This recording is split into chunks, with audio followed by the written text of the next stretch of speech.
नमस्कार. शासकीय रेखकला परीक्षा 2025 मधील मानधन ऑनलाईन कशा पद्धतीने भरावे याची संपूर्ण प्रक्रिया आपण या व्हिडिओमध्ये पाहणार आहोत. ती वेबसाईट ओपन करायची आहे.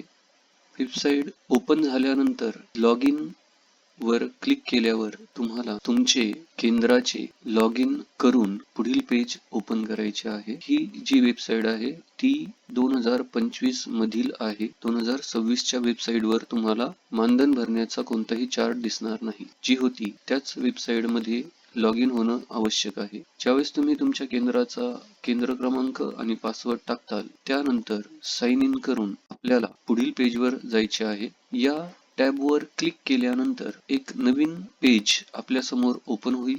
जेव्हा पुढील पेज ओपन होईल त्यावेळेस आपल्याला आपल्या डेस्कटॉपच्या डाव्या बाजूला काही आयकॉन्स दिसतील, ज्यामध्ये रेम्युनरेशन सेक्शन यामध्ये फिल फॉर्म हा एक टॅब तुम्हाला दिसेल. हे पेज ओपन झाल्यानंतर तुम्हाला तुमच्या केंद्रावर एलिमेंटरीला किती विद्यार्थी बसले होते, इंटरमिजिएटला किती विद्यार्थी बसले होते आणि एकूण विद्यार्थी संख्या किती आणि तुमच्या केंद्राची इतर माहिती दिसायला लागेल. यामध्ये तुम्ही जी माहिती भरली होती ती सर्व माहिती तुम्हाला दिसेल आणि त्याखाली फॉर्म ए आणि फॉर्म बी या दोन्ही गोष्टी भरत असताना ज्या बाबी आवश्यक आहेत जसे की superintendent, drawing teacher, clerk, answer sheet binder याचा अर्थ पेपरला स्टेपल करणारा पेपर सेटर, सुपरवायझर, पिऊन या सर्वांची माहिती तुमच्याकडे हा फॉर्म भरते वेळी असणं आवश्यक आहे. कारण ही सर्व माहिती भरायच्या आधी जर तुमच्याकडे उपलब्ध असेल तर फॉर्म भरणं तुमच्यासाठी फार अवघड राहणार नाही. आता आपण पाहूया की ही जी काही माहिती आहे ही माहिती समजून घेतल्यानंतर इथे एक ऑप्शन तुम्हाला दिसेल. ज्यावेळेस तुम्ही थोडस खाली याल त्यावेळेस तुम्हाला असं लक्षात येईल की इथे एक सिग्नेचर विथ स्टॅम्प हा एक टॅब दिसेल की ज्यामध्ये तुम्हाला तुमच्या मुख्याध्यापकांचा शिक्का आणि त्यांची सही इथे अपलोड करायची आहे आणि त्याखाली सेंटरला प्रोफाईल तयार करत असताना दिलेला जो बँकेचा अकाउंट नंबर आहे त्या अकाउंटचा चेक म्हणजेच कॅन्सल चेक या ठिकाणी अपलोड करायचा आहे.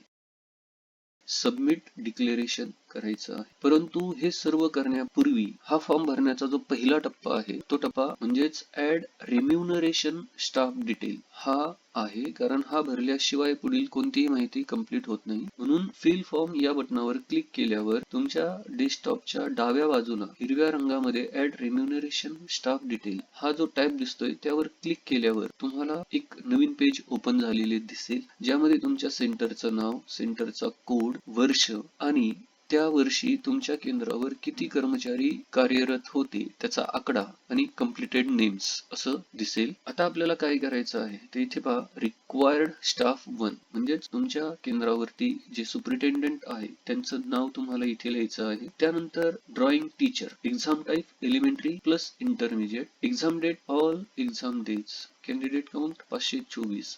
याचा अर्थ असा आहे की सुपरिटेंड असो, ड्रॉइंग टीचर असो किंवा क्लर्क असो हे दोन्ही परीक्षेसाठी सेम असल्यामुळे हे एकदाच भरायचे आहेत. ड्रॉइंग टीचरचं नाव या ठिकाणी भरा. त्याखाली क्लर्क जो ऑप्शन दिसतोय त्यामध्ये तुमच्या या परीक्षेच्या कामासाठी जे क्लर्क होते त्यांचं नाव इथे टाका. त्यानंतर आन्सर शीट बाइंडर याचा अर्थ तुमच्या केंद्रावर जेवढे एलिमेंटरी आणि इंटरमिजिएट मिळून हजर विद्यार्थी होते या हजर विद्यार्थ्यांच्या नुसार त्या पेपर सेटरचं नाव टाकायचं आहे. नंतर आहे सुपरवायझर की इथे एक्झाम टाईप एलिमेंटरी आहे, एक्झाम डेट 24/9/2025 असे आहे आणि त्या परीक्षेला बसणाऱ्या विद्यार्थ्यांची संख्या आहे 303. म्हणजेच इथे तुम्ही एलिमेंटरीच्या पहिल्या दिवशी जे सुपरवायझर होते त्या सुपरवायझरची नावं इथे टाकायची आहे. पहिल्या दिवशी पहिल्या दोनही पेपरला असणाऱ्या सुपरवायझरची नाव इथे टाकल्यानंतर त्याच दिवशी तुम्ही किती पिऊन वापरलेले आहेत त्या पिऊनची संख्या तुम्हाला इथे दिसेल. म्हणजेच पिऊन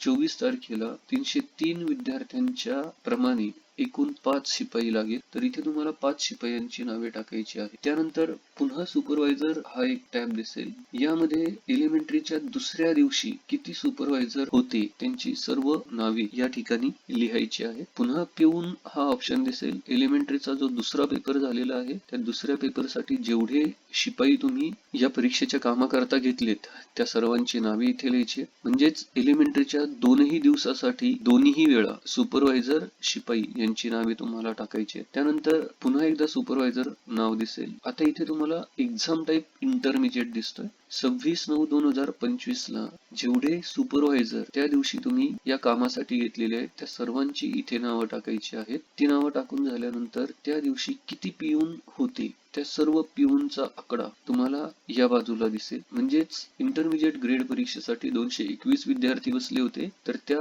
221 विद्यार्थ्यांच्या प्रमाणे एकूण 4 शिपाई लागतील. या 4 शिपायांची नावं इथे लिहिणं. इंटरमिजिएटचा जो दुसरा पेपर आहे त्या दुसऱ्या पेपरसाठी एकूण 9 सुपरवायझर आवश्यक होते, तर त्या 9 सुपरवायझरची नावं इथे टाकणे. त्यानंतर पुन्हा एकदा पिऊन इंटरमिजिएटचा जो शेवटचा पेपर आहे दुसऱ्या दिवशीचा, त्या दुसऱ्या दिवशी पुन्हा 4 शिपाई लागत आहेत, तर त्या 4 शिपायांची नावे इथे लिहिणे. आणि त्यानंतर इथे कम्प्लिटेड हा जो पॉइंट आहे त्यामध्ये जेवढे कर्मचारी या परीक्षेच्या वेळी काम करत होते तेवढा आकडा इथे पूर्ण झालेला दिसेल. हे सर्व माहिती भरून झाल्यानंतर सेव्ह स्टाफ नेम्स यावरती क्लिक करून तुमची ही सर्व माहिती सेव्ह करायची आहे. सेव्ह केल्यानंतर तुमच्या रेम्युनरेशन स्टाफ नेम्सच्या डेस्कटॉपच्या उजव्या बाजूला कम्प्लिटेड नेम्स मध्ये रिक्वायर्ड आणि कम्प्लिटेड नेम ही दोन्ही संख्या मॅच होईल. त्यानंतर बॅक टू रिपोर्ट या ऑप्शनवर क्लिक करून तुम्हाला मागील पेजवर जायचे. मागील पेजवर गेल्यावर खाली मुख्याध्यापकांचा सही शिक्का